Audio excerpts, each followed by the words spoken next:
नमस्कार दोस्तों। आज हम एक बहुत ही रहस्यमय मंदिर के बारे में बात करने जा रहे हैं।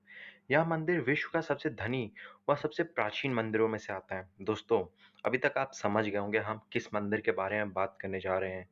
हम केरल के श्री पद्मनाभ स्वामी मंदिर के बारे में बात कर रहे हैं।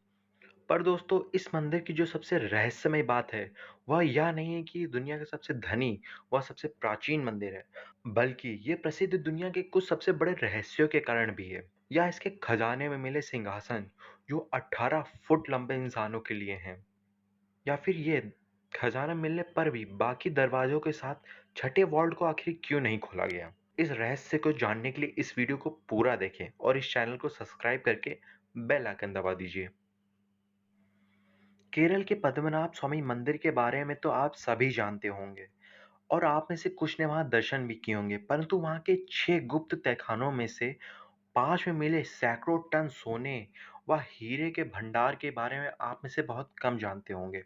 एम बाल गोविंदन, जिनकी देख-रेख में यह पांचों दरवाजे खोले गए, उन्होंने इसका वर्णन किया है कि जब उन्होंने पहली बार खजाने को देखा, यह पल उनके जीवन का सबसे अद्भुत क्षण था। जब मैंने ग्रेनाइट पत्थर को हटाया, तो वहां लगभग पूरी तरह अंधेरा था, सिवाय उनके पीछे से आने वाली थोड़ी सी रोशनी को छोड़कर।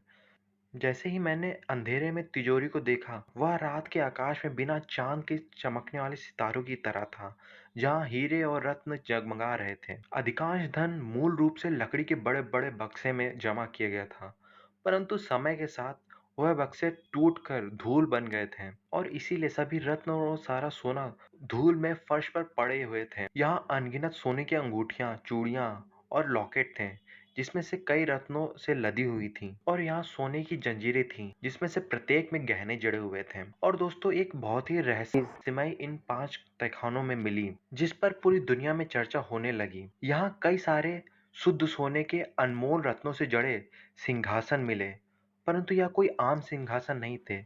यह सिंहासन काफी बड़े थे। यह सिंहासन 18 फुट के थे और यहाँ देवी देवताओं की मूर्तियां भी मिली, जो 18 फुट तक लंबी थीं।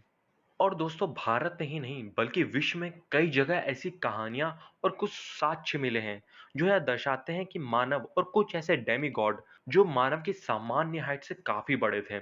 और आश्चर्य की बात यह भी है दोस्तों, कि स्थानीय लोग में जो कहानी प्रचलित है, वहां उन कहानियों में देवी देवताओं को बहुत ही विशालकाय कहा गया है। और आपको जान के आश्चर्य होगा, इन दरवाजों को इससे पहले भी खोलने का प्रयास किया जा चुका है, एक बार 1908 में और एक बार 1931 में।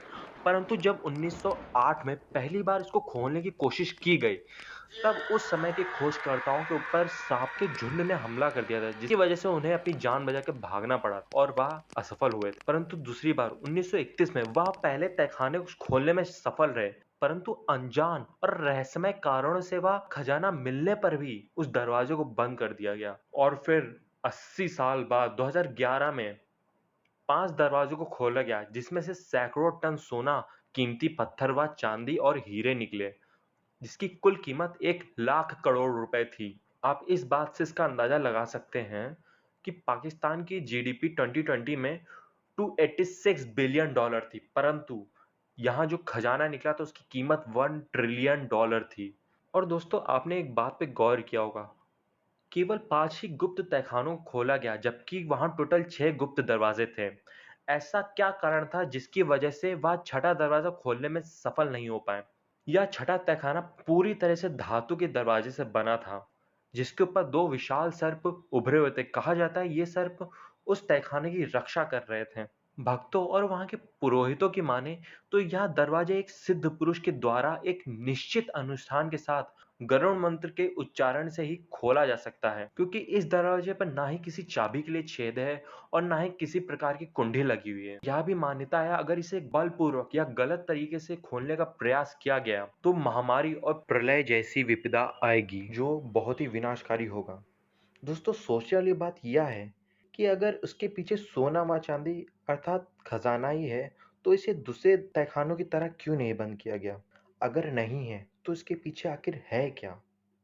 यह दोस्तों अभी तक एक बहुत बड़ा रहस्य है। तो आपको क्या लगता है, इस रहस्यमय दरवाजे को खोला जाना चाहिए? हमें कमेंट करके अवश्य बताएं। और अगर आपको इस विषय पे और जानकारी चाहिए, तो हमें कमेंट करें, हम उस पर अवश्य ही वीडियो बनाएंगे। और इस चैनल को सब्सक्राइब करके बेल आइकन दबा दें और जुड़े रहें गीता सत्व के साथ। जय श्री कृष्ण।